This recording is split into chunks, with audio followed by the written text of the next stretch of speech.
Ndabashuje mwese abana b'Imana aho muri hose, Imana ibahereze umugisha, mwaba mu Rwanda mwaba hanze yarwo, aho muri mwese ndabashuje mu izina rya Yesu.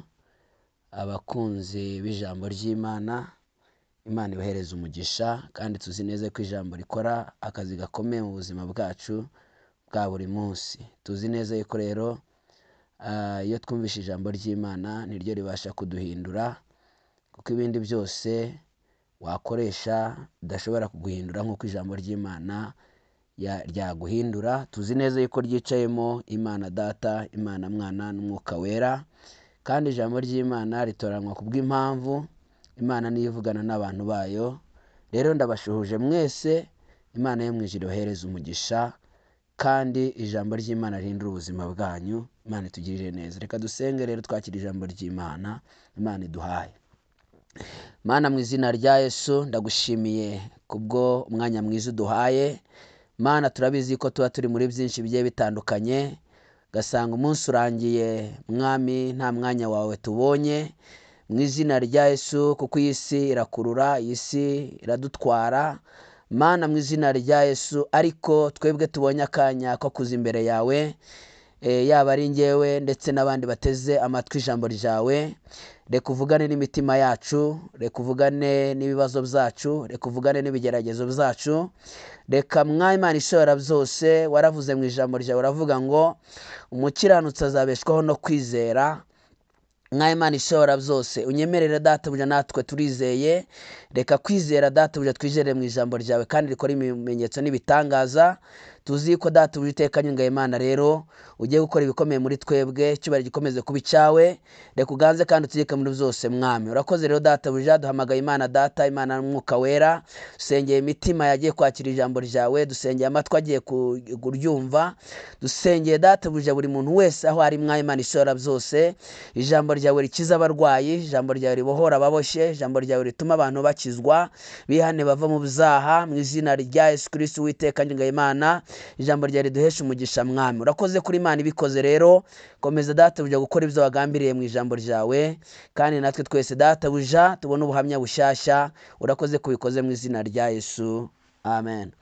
Kadusome ijambo riri mu Itangiriro ibice 7, turasoma umurongo wa 7, umurongo wa mbere gusa. Turasoma Itangiriro ibice 7, turasoma umurongo wa mbere gusa. Hari ijambo rivuga ngo Nowa yinjira mu bwato, cyangwa se yinjira mu nkuge.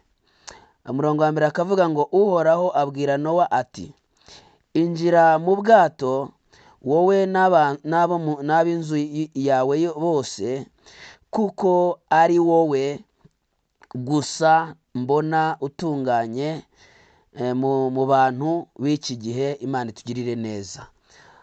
Rero ijambo ry'Imana ryageze kuri Nowa, rirangije riramubwira ngo niyinjire mu nkuge cyangwa se mu bwato, we n'umuryango we wose.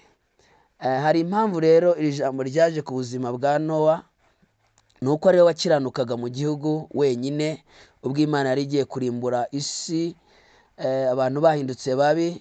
Ariko Imana iravuga ngo ntago narimbura umukiranutsi wanjye. Ni wowe rero Imana iri kuvugana nawe. Reka Imana igushime aho ukorera, reka Imana igushime mu muryango wawe, reka Imana igushime mu rugo rwawe, reka Imana igushime mu mivugire, mu mikorere, mu mitekerereze yawe. Reka Imana yo mu ijuru ikurebe kandi igushime, ibone yuko ufite umwihariko utandukanye n'abandi bose. Ibone yuko Imana yo mu ijuru ari we yashimye mu bije kurokora, nawe Imana yo mu ijuru izi kurokore. Imana yo mu ijuru ishimwe. Hari indirimbo rero 120 ivuga ngo mu ijuru imbere y'Imana mfite umuntu mvugira. Uwo ni umukuru w'abatambyi, yitwa Rukundo. Ubwo mvugira nta mwanzi wamunyirukanaho. Nagira ngo nkubwire ngo rero Imana irakuvuganiye muri aya masaha, izina ry'Imana rihabwa icubahiro. Rero nkuko Nowa yarakeneye uburinzi muri kiriya gihe, kugira ngo ataza kurimbuka, niko nawe Imana iguhaye uburinzi muri aya masaha. Imana ishimwe, kuko nawe ukiranuka muri kino gihe ni wowe n'abana bawe n'umugore wawe n'abavandimwe bawe n'inshuti zawe. Abo bagiye kukuboneraho umugisha kubera ko nawe ubacunguye. Izina ry'Imana rihabwa icyubahiro. Rero Nowa yari akeneye uburinzi bw'Imana, kandi nawe uteze amatwi iri jambo wakira uburinzi Imana iguhaye. Igukijanyije wowe n'umuryango wawe, kuko n'abagukomokaho bose Imana yo mu ijuru irabarengeye. Hari icyo Imana ikoze mu bagukomokaho kubera wowe. Rero iguhaye ubwihisho, kuko ibiguhiga byari bibaye byinshi. Aho abandi bapfiriye niho wowe ugiye kubonera Imana, kandi aho abandi basonze niho ugiye kubonera Imana, kandi aho abandi barwariye niho wowe ugiye kubonera Imana, kandi aho abandi bari kuririra niho wowe ugiye gusekera. Izina ry'Imana rihabwa icyubahiro. Niyo mpamvu rero Imana ibonye yuko ingeso z'abantu ko ari mbi cyane mu bantu bose, ni wowe Imana ibonye yuko ingeso zawe zishimwe imbere y'Imana. Kandi nimba uri kumva ijambo wakisuzuma ugasanga ingeso zawe ntabwo ari zo zihesheje Imana icyubahiro, uyu mwanya uhindura ingeso mbi wari urimo, Imana yo mu ijuru ikugirire neza. Kandi ko imitima y'abantu bose yatekerezaga ibintu bibi gusa iteka ryose. Imana itangira kwicuza rero icyatumye irema umuntu, kandi yaramuremye mu ishusho yayo. Niyo mpamvu rero nawe nimba uri kubabaza Imana, Imana irakubwira ngo garukira aho ngaho, garukira mu bibi wari urimo, garuka wijya mu byaha, wijya gucumura ku Mana, ndetse wijya gucumura no ku bantu. Nawe ubwawe waba uri aho ngaho, Imana ikureba ntikwishimire, kandi Imana ishaka yuko yakwishimira. Niyo mpamvu rero Imana yo mu ijuru yarebaga abantu ko bari bamaze kuba babi, ikicuza impamvu yaremye umuntu. Imana rero iravuze ngo mu barimbuka abo ngabo, nk'uko Nowa nawe yakagombye kuba mu barimbuka, ariko akora ibinyuranye n'iby'abandi bose bakoraga. Imana yamureba ikishima. Rero mu barimbuka nawe uvemo, kandi Imana yo mu ijuru irebe gukiranuka kwawe, irebe ingeso zawe, irebe ibyo ukora, irebe ibyo utekereza. Imana yo mu ijuru iguhereze umugisha, kandi iguhereze uburinzi, kandi nawe Imana ikurokore. Imana yo mu ijuru ihabwe icyubahiro. Imana rero yabwiye Nowa kubaza inkuge, kuko iherezo ry'abafite umubiri byose byari bije mu maso y'Imana. Imana rero ibwira Nowa, iramubwira ngo Nowa, baza inkuge, baza ubwihisho, kugira ngo wowe n'umuryango wawe ndetse n'abandi bose bazumva bakwiriye kwinjira bazabashe kwinjira. Imana ibwira Nowa kubaza inkuge. Nowa rero arangije abaza inkuge.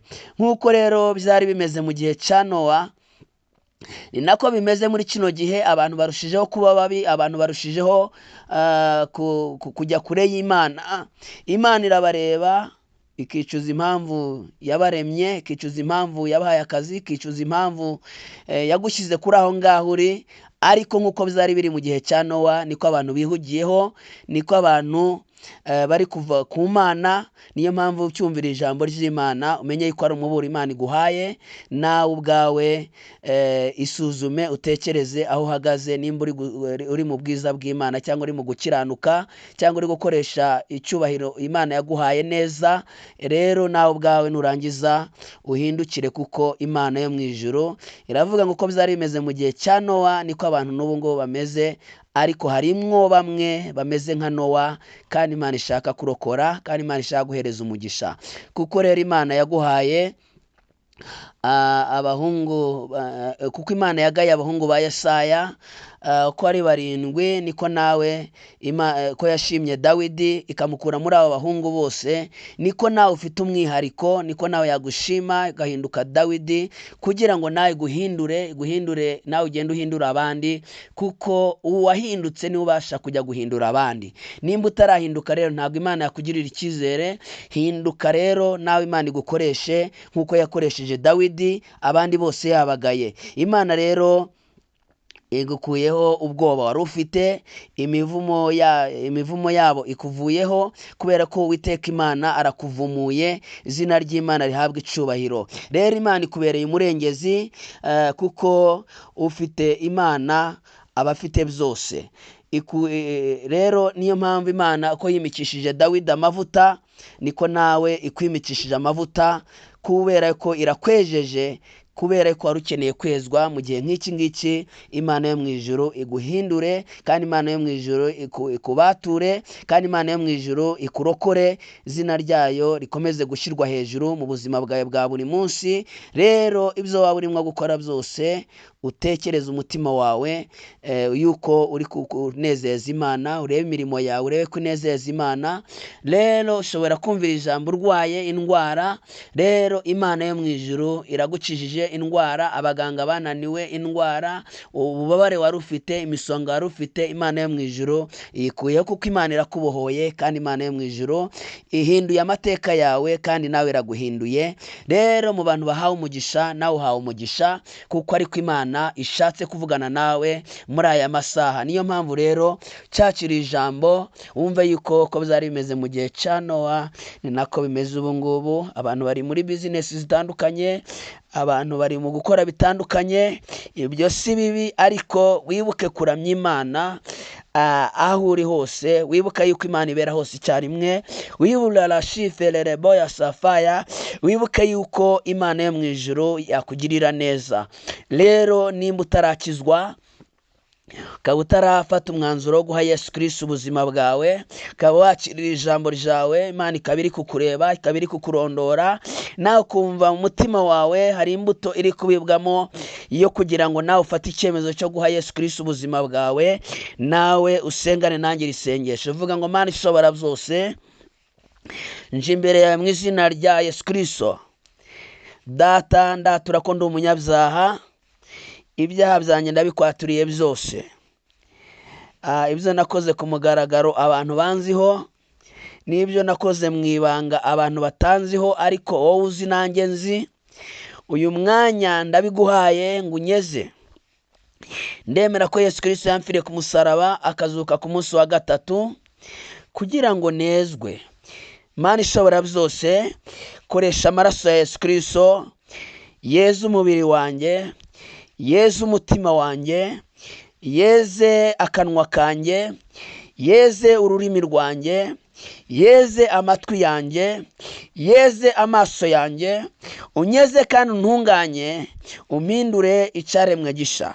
Kuva uyu munsi nakiriye Yesu Kristo ngo ambere umwami ndetse n'umukiza mu buzima bwanjye, kandi mpinduke icyaremwe gisha.